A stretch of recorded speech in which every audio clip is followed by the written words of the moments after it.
أهلا بكم من جديد. اليوم سوف أقوم بإلغاء الحظر الدائم عن حسابي القديم. سوف أدخل بحسابي الحالي لأقوم بتفقد الحساب المحظور. سوف أقوم بكتابة الآي دي. كما ترون غير متصل منذ 30 يوما، لأن الحساب بالفعل قد تم حظره بشكل دائم. سأقوم بزيارة الحساب وتفقده.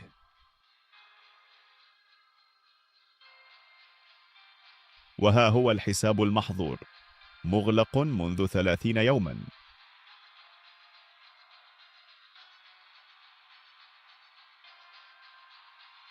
الآن دعونا نتفقد الأيدي عن طريق الموقع الرسمي للشركة. وهنا هو الاي دي.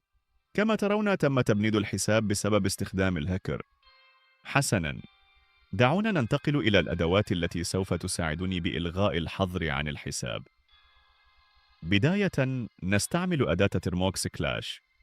نقوم بوضع اي دي الحساب والجيميل المربوط بالحساب.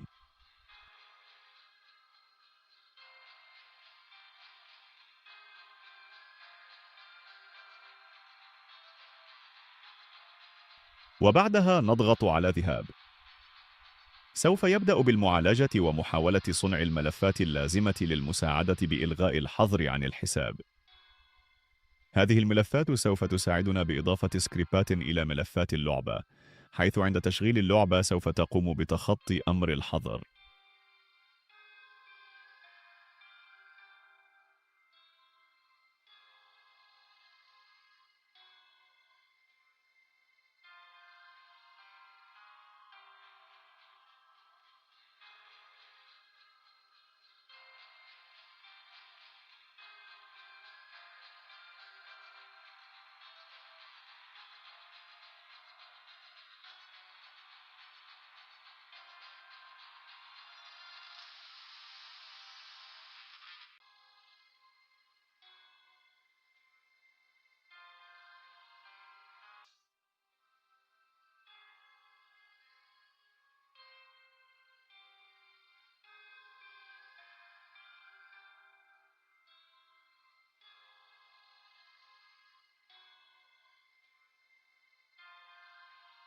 وهنا قد انتهت الأداة من صنع 3 ملفات رئيسية تحتوي سكريبتات لازمة.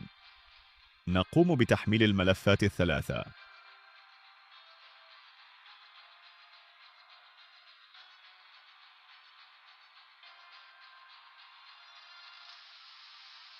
وبعدها نذهب إلى مدير الملفات. نقوم بإنشاء مجلد جديد.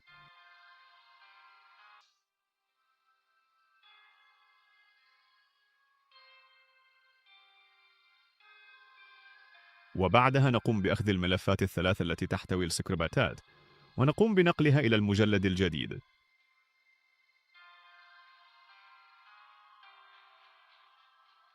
وبعدها نقوم بتحديد الملفات وضغطها.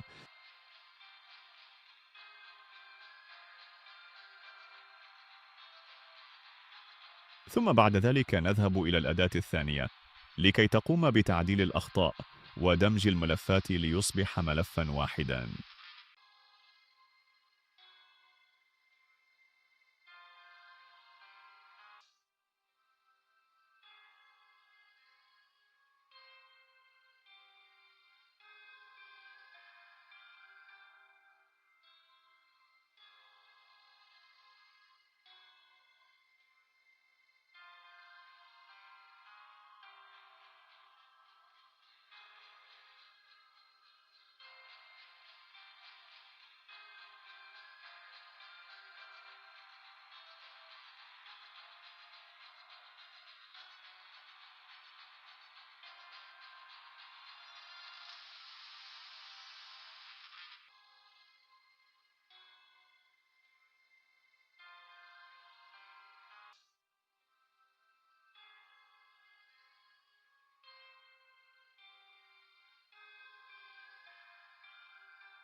وبعد الانتهاء سوف نقوم بتحميل الملف الجديد، وهو آخر نسخة معدلة وجاهزة للاستعمال. وبعد ذلك سوف نقوم بفتح تطبيق زد أرشيف. نذهب إلى التحميل ونختار الملف الخاص بسكريبت.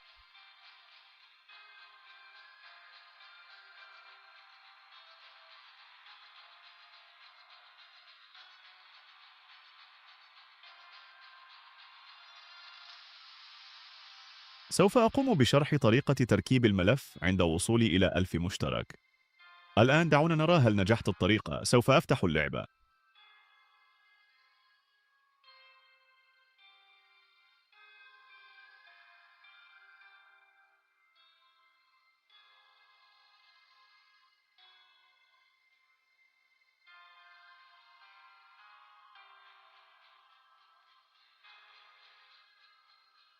كما ترون قمنا بتخطي إشعار الحظر، والآن يمكننا اللعب بالحساب كما نشاء.